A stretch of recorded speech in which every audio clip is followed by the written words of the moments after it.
Mesdames, Messieurs, amis des journaux, bonjour et bienvenue à ce rendez-vous de l'actualité. Plus les jours s'égrènent, plus les analyses se multiplient autour de la démission du PRD du bloc républicain. L'actualité observe la suspension de la participation du PRD au bloc républicain et murmure que la démission de Rumbedi ne devrait surprendre les rupturiens. D'après l'auteur de l'article, le président des Tchoko-Tchoko est connu de tous les Béninois pour son inconstance politique.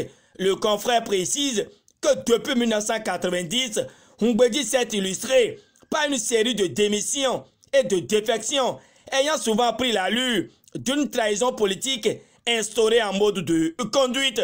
Le potentiel pour sa part est que Rumbedi apparaît sous sa vraie nature d'inconstant politique. Une énième bévue politique signée Rumbedi publie la priorité en manchette pendant que le grand jury expose que la détermination de talent met à nu de faux ténors politiques. Et puisqu'on parle de la suspension de la participation du PRD à la constitution du bloc républicain, Jack Bata, dans sa cuisine du jour, nous sait ce que le PRD perdra et ce qu'il pourra y gagner. Pendant que tous critiquent le départ provisoire de Rumbedi du bloc républicain, la Nouvelle Gazette annonce qu'il y a activité politique dans la 7e circonscription électorale du Bénin.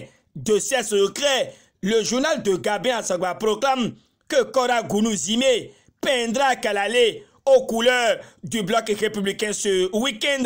Le nouvel observateur index la guéguerre entre le PRD et le bloc républicain, puis conclut que c'est une preuve tangible que le système partisan est un monstre et Dynamisme Info renseigne sur ce qui s'impose à talon pour mettre à l'aise tous ses soutiens. Suivant l'autre quotidien, il serait mieux pour Talon de changer d'option quant à la constitution de plusieurs blocs au sein de la mouvance. L'autre sujet dans ce dernier numéro de la semaine est relatif à un supposé rapport de l'ordre des avocats sur la Cour de répression des infractions économiques et du terrorisme criette. L'actualité crie et soulève que le bâtonnier Yvon Dechenou crie à la manipulation. À en croire le confrère, le document qui circule sur les réseaux sociaux depuis peu n'engage aucunement l'ordre des avocats.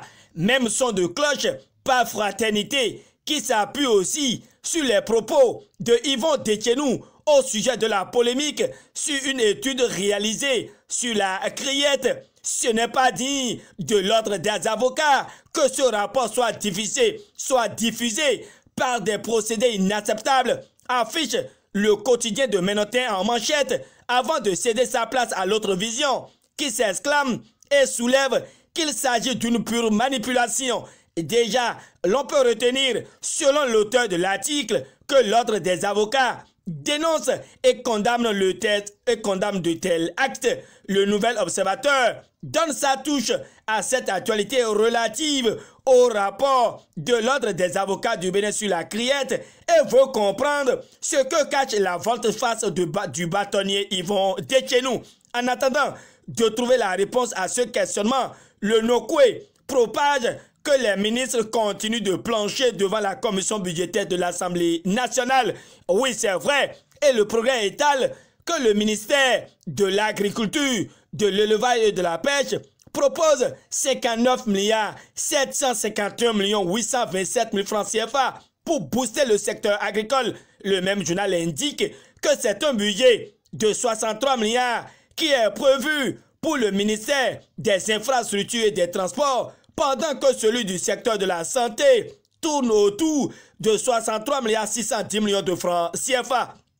Le Béninois libéré propage que Seydou dévoile les grands axes de son budget. La Nouvelle Gazette relève qu'à l'Assemblée nationale hier, c'était les ministres Alassane Seydou, Gaston Dossoui, Saka Lafia et Rumpati qui ont défendu chacun leur budget devant la commission budgétaire, alors que le Béninois libéré fait remarquer qu'une deuxième réunion de l'opposition présidée par Boni Yahi a eu lieu hier à Cotonou pour bâtir le plan épervier contre talon en 2019, 2020 et 2021. Point Média rapporte que les récépissés des partis de l'Union sociale libérale et des forces corruptes Bénin émergents sont enfin délivrés. Nord-Sud quotidien fait cas de l'adoption des tests du Fonds d'appui au développement des médias, puis présage qu'il y a une aube nouvelle pour la presse béninoise, mais l'obligation pour les journalistes politiciens de déposer leur carte de presse reste une préoccupation de Dynamisme Info. À la une de la Nation, il faut lire qu'un appui de 4,6 milliards de francs CFA est apporté par l'Union européenne à notre pays pour accompagner le secteur agricole. Après 2 morts, les salaires des enseignants vacataires enfin virés. Merci, le Nouvel Observateur, pour cette information. C'est sur ce ouf de soulagement que Gutenberg Sou Communication va devoir prendre congé de vous en attendant de vous revoir lundi. Passez une très bonne journée et un très bon début de week-end. À dimanche pour l'actualité phare de la semaine.